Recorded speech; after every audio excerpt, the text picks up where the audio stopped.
Surat al-Falaq. Aujourd'hui, on se retrouve pour étudier Surat al-Falaq. Alors cette vidéo sera autant utile pour les adultes que pour les enfants, Inch'Allah. Alors je suis en compagnie de Mademoiselle Rosalie Bell. Comment tu vas? Ça va, alhamdulillah.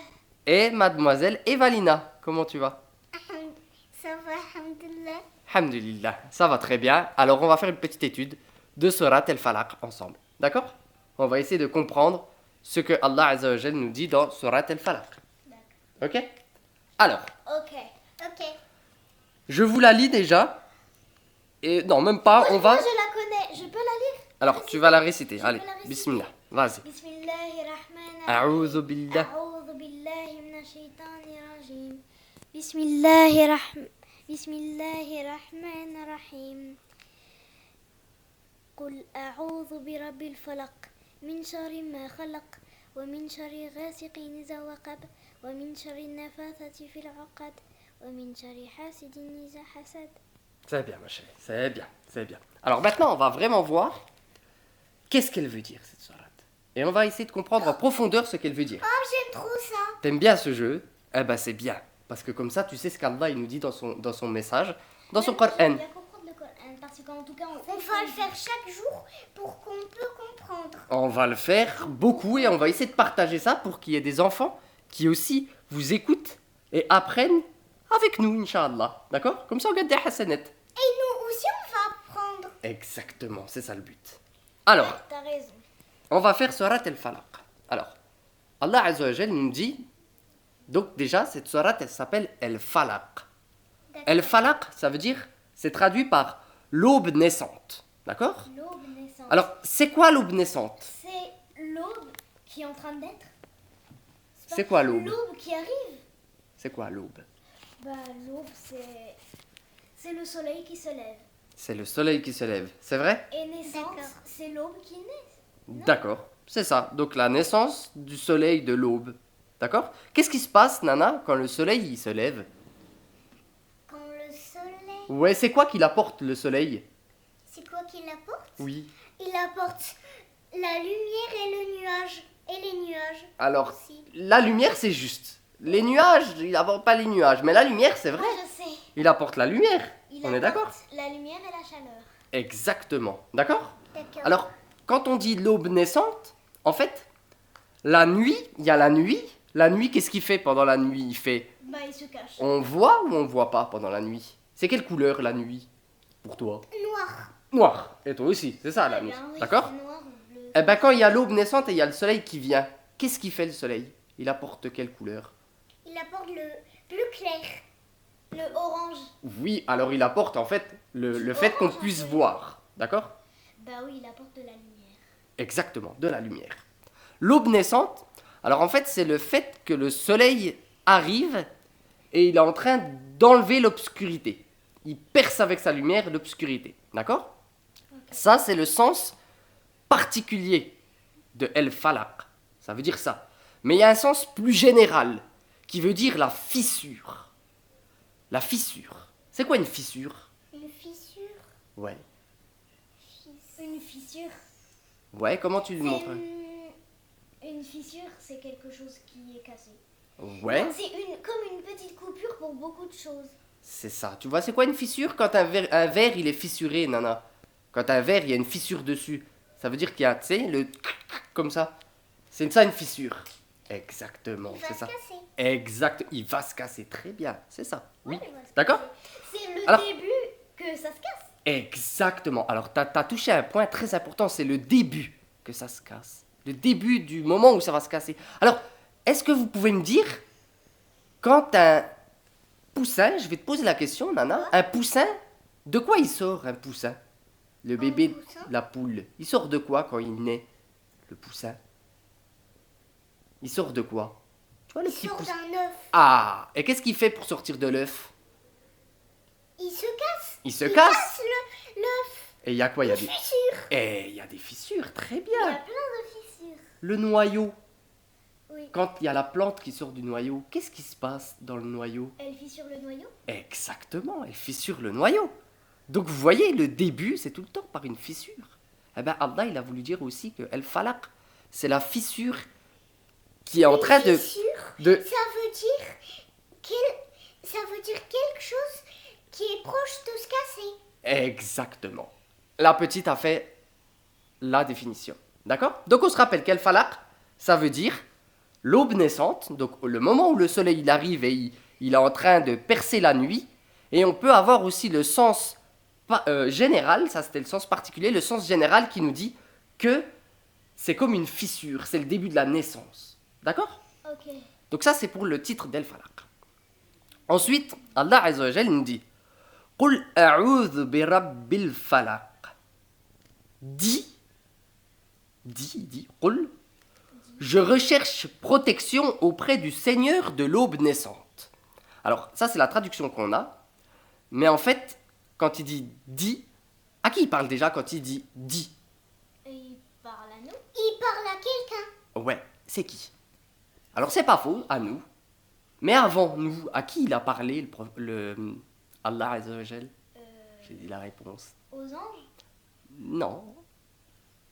Alors oui, mais là, à qui il s'adresse? Quand il dit dis, je recherche protection auprès du Seigneur de l'aube naissante. À qui il peut parler, Nana, à ton avis? À Eden. Non. Autre. À Allah. C'est à qui qu'il a révélé le Coran? Au prophète sallallahu alayhi wa sallam. Alayhi salatu salam. Moi j'avais dit Allah. Donc Allah, il a révélé le Coran à qui? Au prophète. Donc il lui a fait descendre le Coran au prophète. C'est vrai?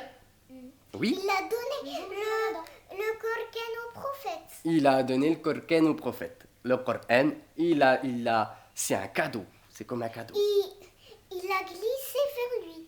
Alors il l'a fait descendre par l'intermédiaire de son ange. D'accord. D'accord? Alors il lui a dit, dis, je recherche protection auprès du Seigneur de l'aube naissante. Alors en fait, je recherche protection, on peut le traduire, pour une meilleure traduction, ce sera, j'entre dans la protection auprès du Seigneur de la création. Ça, ce sera pour une meilleure traduction. Alors, j'entre dans la protection auprès du Seigneur de la création. Contre quoi? Alors après il a dit, j'entre, Qul a'udhu bi rabbil falaq, min sharri ma khalaq, contre le mal de ce qu'il a créé.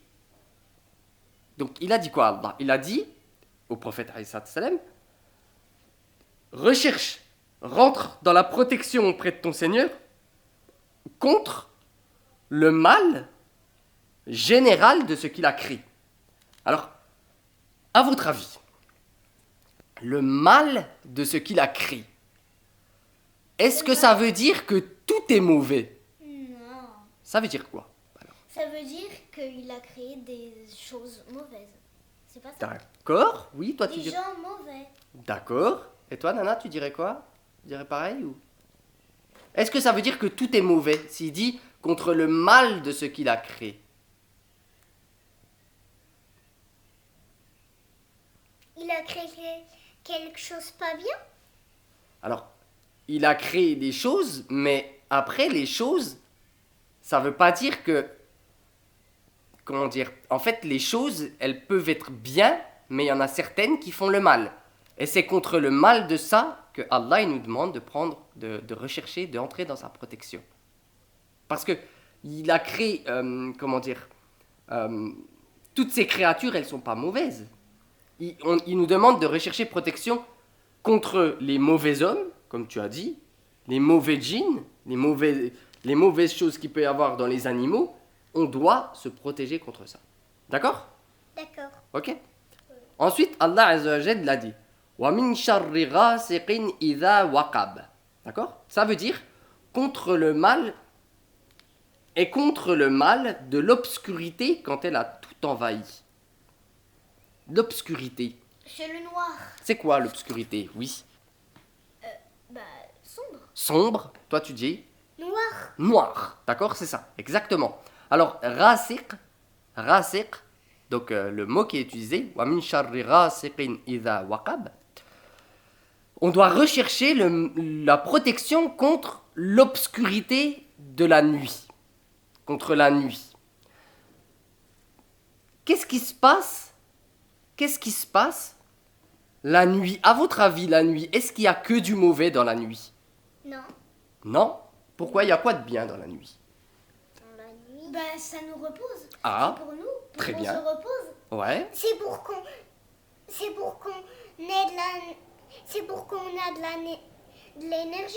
de l'énergie, très bien. De l'énergie. C'est pour qu'on se sent bien. Exactement. Pour qu'on Ouais. dorme et pour qu'on fasse des nouvelles journées. Ouais. Est-ce qu'il y a des gens qui se lèvent la nuit pour prier? Oui. Est-ce qu'il y a des gens qui se lèvent la nuit et qui prient? Oui. Bah oui. Oui, bien sûr. Toi, quand c'est l'heure de dormir, tu pries? Quand c'est l'heure de dormir, je prie. Oui, la nuit, oui, l'Isha, la dernière prière, oui. Et le matin très tôt. Dormir. Et le matin. Voilà, avant. On dort, toi tu pries. Et c'est le matin et toi aussi. Et tu pries encore. Ouais, ouais. Donc il y a du bien. Oui. Mais est-ce qu'il y a du mal aussi dans la nuit? Ouais. Pourquoi? Qu'est-ce qu'il peut y avoir comme mal dans la nuit? Et pourquoi il y aurait du mal? Qu'est-ce qui fait que il y a du mal dans la nuit, selon vous, Rosalie Belle? Pourquoi tu dirais qu'il peut y avoir du mal dans la nuit? Je sais pas. Tu sais pas? Non, je sais pas. Et toi, est-ce que tu saurais? Dans la nuit? Les voleurs, Ah, les voleurs. Oui, c'est ce que j'allais dire. qu'est-ce qu'ils font? Ils volent les choses. Ah, hein? Et pourquoi ils font ça la nuit? Bah, parce qu'on dort. Voilà. Ils pensent que personne ne les voit. C'est ça? Oui. D'accord? Et vraiment, personne ne les voit. Alors qui les voit? Les policiers. Allah. Allah Azzawajal, il voit tout, bien sûr. Allah Azzawajal, il voit tout. Il voit Et tout. les policiers, ils sont en train de dormir, Ali. Il dort. Bah, il y a des policiers qui restent éveillés toute la nuit. Oui, mais l'être humain, après, il est faible. En tout cas, Allah, il voit tout. D'accord? Alors, du coup, le rasiq, ça veut dire l'obscurité. Et le mal, la nuit, bien sûr qu'il y a du mal. Il y a tout ce qui se passe, les mauvaises choses que les gens font la nuit. Il y a les trafics, les trafiquants, les gens qui vendent des choses qui sont haram. Il y a les gens qui vont faire du haram la nuit, qui vont aller dans les boîtes de nuit danser. Il y a ceux qui vont boire de l'alcool. Il y a ceux qui vont faire n'importe quoi la nuit. Ils vont faire tout ça la nuit. Dans la nuit, il y a beaucoup d'accidents. On voit moins bien. C'est dangereux. Et on a tous en nous une certaine crainte de la nuit. C'est vrai? Et le matin, on voit. Exactement. Mais la nuit, on a un peu peur. C'est Oui. fitra d'avoir peur la nuit. C'est vrai? Au moins, quand je dors, je mets la couverture. La nuit aussi, rasiq aussi, ça veut dire la lune, la pleine lune, quand elle est pleine. D'accord? Quand elle est pleine, la lune, qu'est-ce qui se passe dans les contes et dans les légendes quand il y a la pleine lune? Il y a les loups. Approche-toi, Rosabelle. Oui? Il y a des loups qui hurlent, Ouais. qui aboient. Ouais. Il y a des chiens qui aboient. Peut-être, ouais. Et il y a les gens qui font des mauvaises choses, les sorciers, tout ça, ils font quand il y a la pleine lune. Il y a tout plein de choses qui se passent quand il y a la pleine lune. Ça existe, les sorciers? Bien sûr, ça existe. Mais oui, ça existe, Ali. Ça veut dire que ça existe les potions? Bien sûr, ça existe les potions. Oui. Et ça marche? À ton avis? Oui. Ah bah écoute. Alors, on va continuer. Donc, j'ai dit. En Algérie, il n'y a pas ça. Alors, j'ai dit qu'il y avait l'obscurité de la nuit. Rasiq, ça veut dire l'obscurité de la nuit. Ça veut dire la pleine lune aussi. Parce que le prophète, alayhi salam, il avait parlé à sa femme et il lui avait dit prends protection contre la pleine lune. Papa, quand il y a du mal dans la nuit, Allah, il nous protège. Et c'est très bien, c'est ce qu'on va voir. Justement, pourquoi Allah il a révélé cette sourate? C'est pour nous protéger. C'est comme si c'était un bouclier, cette sourate. Tu savais? C'est exactement pour ça que je vous l'apprends et que je veux que les enfants et les adultes qui nous écoutent, ils apprennent cette sourate comme un bouclier. D'accord? C'est pour ça que c'est très important ce qu'on fait là. D'accord? D'accord. Et alors, il y a un autre truc aussi qui veut dire rasiq. On a dit l'obscurité, la pleine lune et aussi les microbes. C'est aussi, les savants, ils ont parlé aussi. Mais les microbes aussi, ils font du mal. Justement, il faut s'en protéger. Ils font des maladies. Je Oui. demande. Alors, plus la nuit est sombre, plus il y a du mal et plus le mal est puissant. Et on a récapitulé, on a dit que l'homme, il avait de nature, il avait peur de la nuit. Alors les filles, je vais vous demander quelque chose. Vous, quand vous allez au lit, Est-ce que vous êtes rassurés quand il y a de la lumière? Ouais. Ouais. Approche-toi un tout petit peu. Quand il y a de la lumière, quand moi je dors encore, ça me réveille. Ah, ça te réveille quand même. Moi, Mais ça toi, me- ça te rassure? Ça me rassure. Oui. Alors il faut qu'on apprenne quelque chose. La lumière, elle va rien changer. Mais il faut savoir que Allah, le Seigneur de l'aube naissante, comme il l'a dit, Allah, c'est lui qui vous protégera des mauvaises choses la nuit. Oui. D'accord? C'est pas quelqu'un D'accord? d'autre. Donc il faut se dire que malgré tout, il faut essayer de surpasser sa peur et se dire que c'est cette sourate et c'est le fait de comprendre ce qu'elle veut dire et d'y croire qui va te protéger de toutes les mauvaises choses. Ça veut dire la nuit, pour que j'ai pas peur, je peux la lire. Bien sûr, il faut la lire. D'accord? Quand c'est la nuit et quand on sent du mal, Oui. donc la nuit, si on a envie, on lit le Coran. Bien sûr. Oui, bien sûr. On doit lire le Coran et Allah, en même temps, il va nous protéger. Ben, t'as très bien compris, Inch'Allah. Mais il nous protège tout. Très très bien. Il nous protège toujours, il est tout le temps là, mais il faut encore utiliser les outils qu'il nous a donnés pour se protéger. Il veut qu'on se rappelle de lui. D'accord? Alors, ensuite, qu'est-ce qu'il nous dit Allah Azza wa Jal? Wa min sharri naffathati fil uqad. Contre le mal de celles qui soufflent sur les nœuds. Entre parenthèses, les sorcières. Donc Allah, il nous dit de nous protéger. Vous vous rappelez au début, il a dit, je recherche protection auprès du Seigneur de l'aube naissante, contre le mal de ce qu'il a créé, contre le mal de l'obscurité lorsqu'elle s'approfondit, quand elle envahit tout. Et là, il nous dit contre le mal de celles qui soufflent sur les nœuds, les sorcières. Quand il dit souffler, c'est quand elles font... Et elles crachent un petit peu, avec des petits postillons. D'accord? Alors... Des nœuds oui, exactement, des nœuds. avec des cœurs. Exactement. Alors, avec des corps, je sais pas, avec toutes sortes de choses, mais il faut savoir que le prophète, et là je vais vous apprendre une petite histoire. Le prophète, alayhi salam, quand il était en train de passer son message et qu'il recevait la révélation du Coran, il a été attaqué par la sorcellerie. C'est quoi la sorcellerie? Non? T'entends quoi? Ouais. T'entends quoi? Sorcellerie, t'entends sorcière. Qu'est-ce qu'elle fait la sorcière? Elle est en train de faire du mal. Elle fait du mal. Elle a voulu faire du mal au prophète, alayhi salam. D'accord? Tu savais? Non, Elle a voulu faire du mal. Elle lui a fait le pire des sorcelleries. Et la pire des sorcelleries, c'est lui faire 11 nœuds. Ouais. trop mal. Elle lui a pris des cheveux. Et elle a fait 11 nœuds avec. Elle ou elle avec un S, je sais plus s'il y avait plusieurs personnes. Et ils l'ont mis dans un puits. Et ça lui a causé du mal. Et c'est la pire des sorcelleries qu'il peut y avoir. C'est pour ça qu'Allah Azza wa Jal, il nous dit de nous protéger contre ce mal-là. Il nous donne pas une petite sorcellerie. Il nous donne pas une petite sorcellerie. Il nous donne la pire des sorcelleries en exemple. Et c'est celle que le prophète alayhi salam il a eu. Alors il a eu ça, le prophète alayhi salam.